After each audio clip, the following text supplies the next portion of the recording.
Dear friends from the Nelson Mandela Foundation and the Nelson Mandela University, esteemed guests, ladies and gentlemen, I am pleased to join you this morning for the timely seminar on climate change and food insecurity. Let me start actually by saying greetings from the United Nations family here in South Africa. Unfortunately, I'm not able to be with you in person, but I'm certainly happy to provide this video framing message on a topic that is so important to the world and to South Africa today. It showcases how many of the challenges we're facing are interlinked, and as such, cannot be solved in isolation, but by working together, whole of society, whole of economy. The topic we're considering this morning really relates to the Sustainable Development Goals, and several of them are relevant here, and we cannot achieve one without achieving the others. Take, for example, Goal 2 on zero hunger and Goal 13 on climate action. These are very relevant to all the other SDGs, especially life on Earth, life below water, how we produce, consume, and how we live in sustainable cities, and how much energy and the type of energy we use as well is really important, and how we grow our food. So it's really consequential that we think about how the interconnection between the goals are to be advanced. We look at how children who suffer from hunger cannot study effectively. They can be stunted and often abandoned on their way to school or cannot go to school. Therefore, it is important that as we look at addressing issues of nutrition, world hunger, how we feed children, how we feed ourselves, how we grow food, how we trade food, that we think about the importance of the opportunities we provide to people, but also social cohesion and how we work towards fostering peace, prosperity, and justice, how we live with the planet and how we live with one another. Climate change definitely has a huge impact on food security because food systems and the land issues related to that rely on natural resources that are extremely vulnerable to the rapidly changing conditions of the climate and around us. Therefore, while it's true that moderate increases in temperature and carbon dioxide levels may enhance crop yields in specific regions, these benefits are contingent upon various factors, including nutrient levels, soil moisture, and water availability. However, the frequency and severity of extreme weather events, such as droughts and floods, are becoming increasingly unpredictable and damaging to climate change. In our sub-region, the effects of El Nino are still unfolding, and we will come back to that in another part of this statement. These events pose significant challenges for farmers and threaten both food security and safety, as droughts lead to crop failures and water shortages, while floods destroy crops, infrastructure, and livelihoods. Moreover, fluctuations in weather patterns disrupt traditional farming practices and exacerbate existing vulnerabilities within agricultural systems. The interlinkages, therefore, between climate change and food insecurity are significant and complex, with impacts at national and subnational levels, and as I mentioned earlier, even at global and regional level. In view of such disasters, both natural and man-made, it is imperative that the country and the region and the continent invest in early warning systems and associated anticipatory action to minimize impacts, build resilience, and protect lives. This is the only way to ensure no one is left behind. The Food and Agriculture Organization has recently released a report on the impact of disasters on agriculture and food security.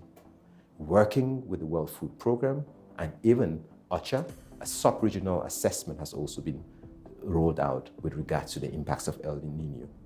All of these assessments and reports note that disasters are producing unprecedented levels of damage and loss in agriculture around the world, affecting the functioning and sustainability of agricultural production and threatening the livelihoods of millions of people relying on agricultural food systems.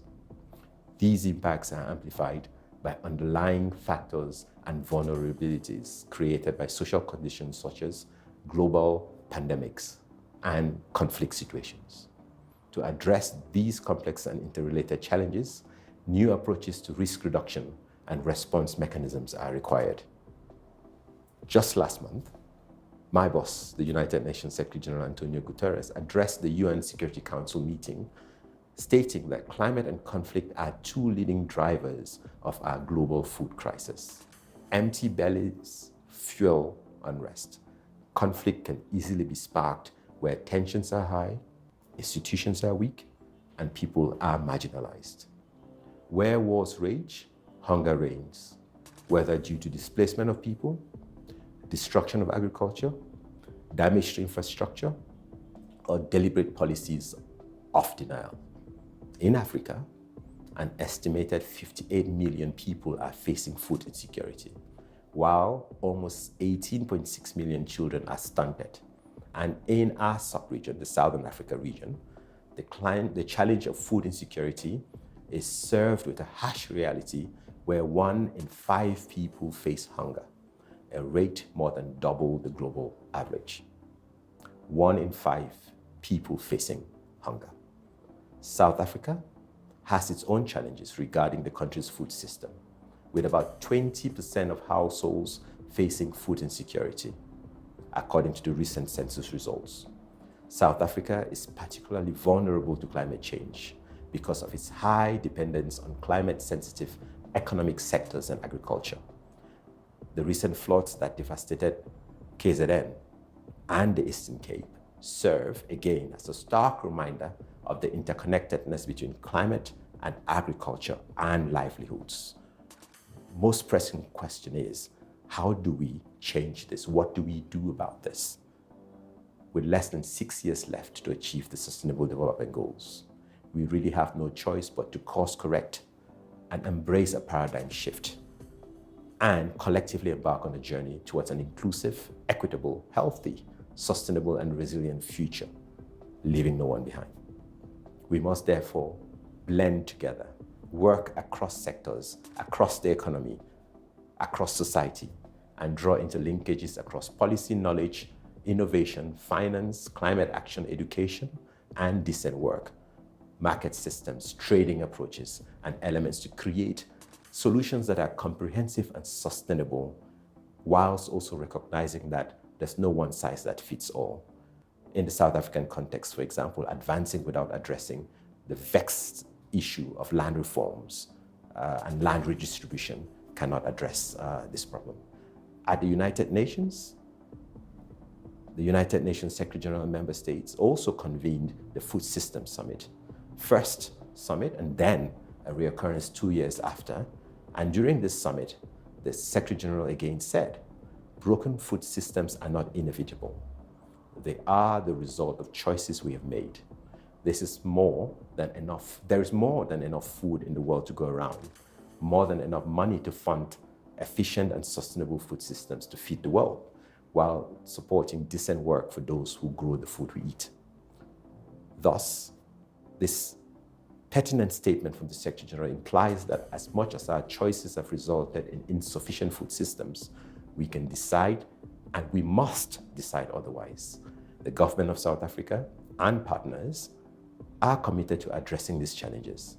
For example, through the Agriculture and Agro-Processing Master Plan that aims to develop a globally competitive agriculture and agro-processing sector, support market-oriented and inclusive production in rural economies, ensure food security, and create employment and entrepreneurship.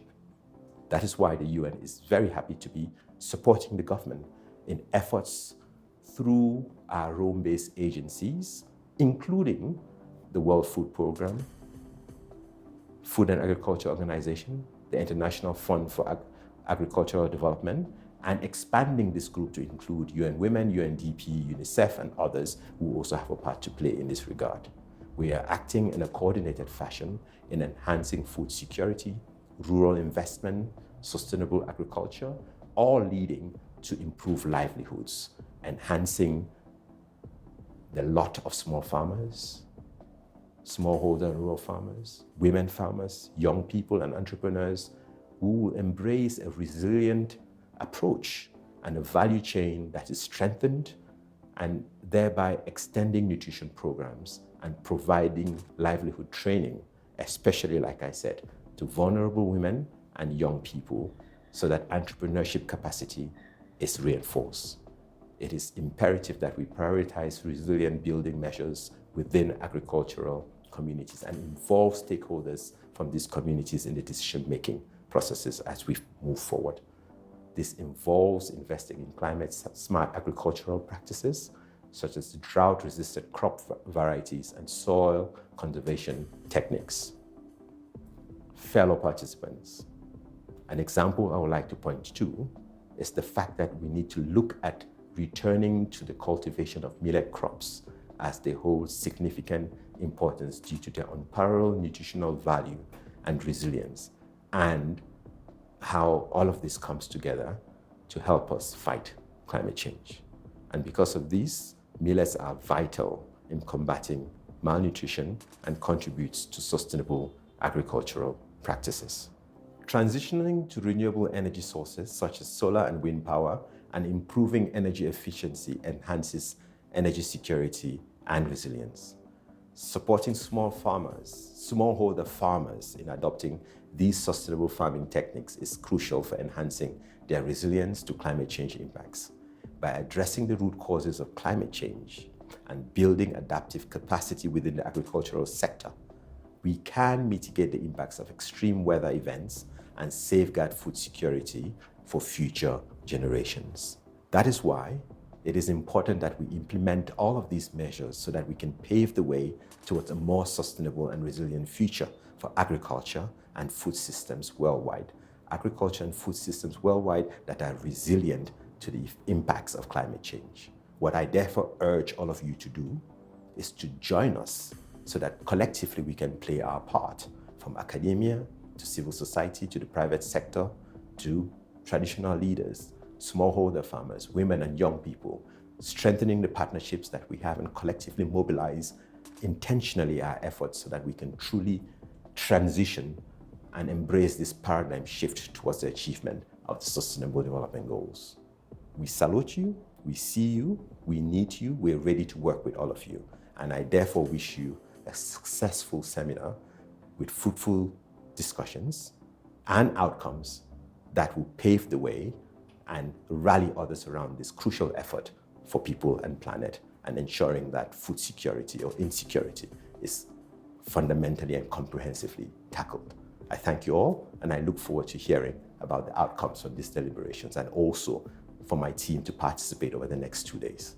Once more, thank you again to the Nelson Mandela University, and of course, our friends at Nelson Mandela Foundation.